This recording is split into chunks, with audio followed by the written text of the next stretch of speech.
Assalamualaikum warahmatullahi wabarakatuh. Di sini saya akan menjelaskan materi tentang enzim dan metabolisme. Yang pertama, pengelompokan enzim berdasar komponen penyusunnya, terdiri dari enzim sederhana dan enzim kompleks, di mana enzim sederhana hanya terdiri dari protein saja, sedangkan enzim kompleks terdiri dari protein dan non protein. Koenzim bersifat organik dan kofaktor bersifat anorganik. Faktor-faktor yang mempengaruhi enzimatik atau dalam hal cara kerja enzim. Yang pertama, suhu. Enzim dapat bekerja jika berada pada suhu optimum atau suhu spesifik masing-masing enzim. Suhu di bawah optimum sama dengan enzim non-aktif. Suhu di atas optimum sama dengan enzim rusak. pH tiap enzim mempunyai pH spesifik. Contoh, petialin dapat bekerja pada pH netral, tripsin bekerja pada pH asam. Ketiga, konsentrasi enzim dan substrat. Makin besar konsentrasi enzim, maka akan meningkatkan kecepatan dan reaksinya.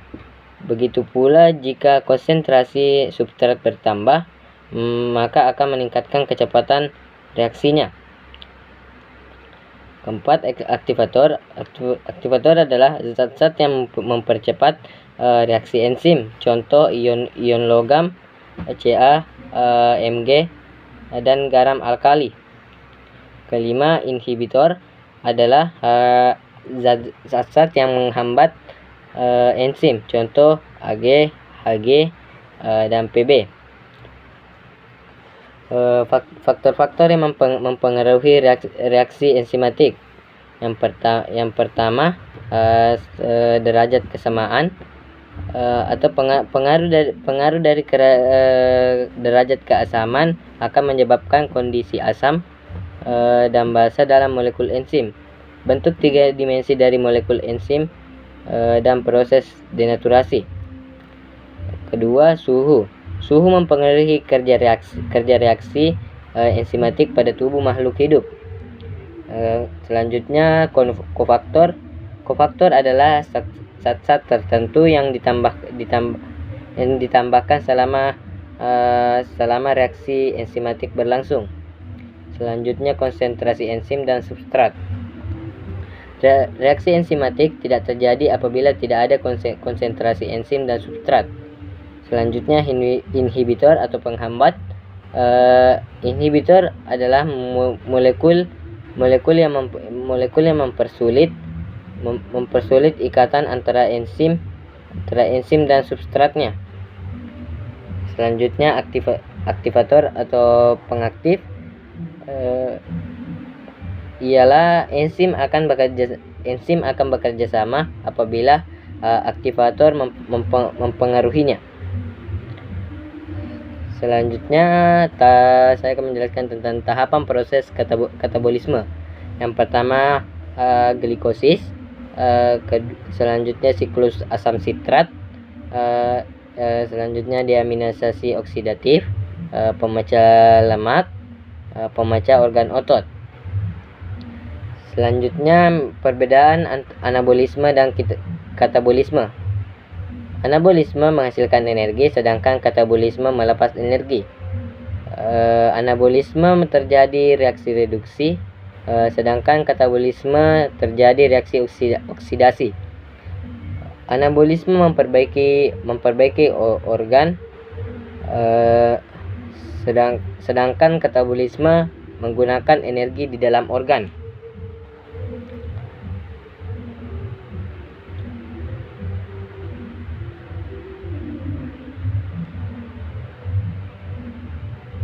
Selanjutnya, saya akan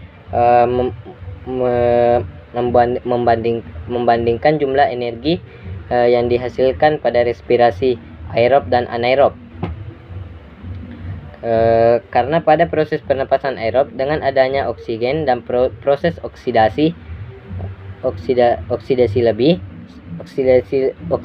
lebih sempurna, sehingga energi yang dihasilkan lebih banyak daripada pernapasan anaerob yang mengalami oksidasi tidak sempurna. Selanjutnya saya akan menjelaskan tentang keterkaitan antara katabolisme glukosa, protein, dan lemak. Pertama, katabolisme glukosa. Glikosis dapat menerima berbagai macam karbohidrat untuk katabolisme. Pati dihidrolis menjadi glukosa yang kemudian diuraikan dalam sel oleh glikolisis dan siklus Krebs. Glikogen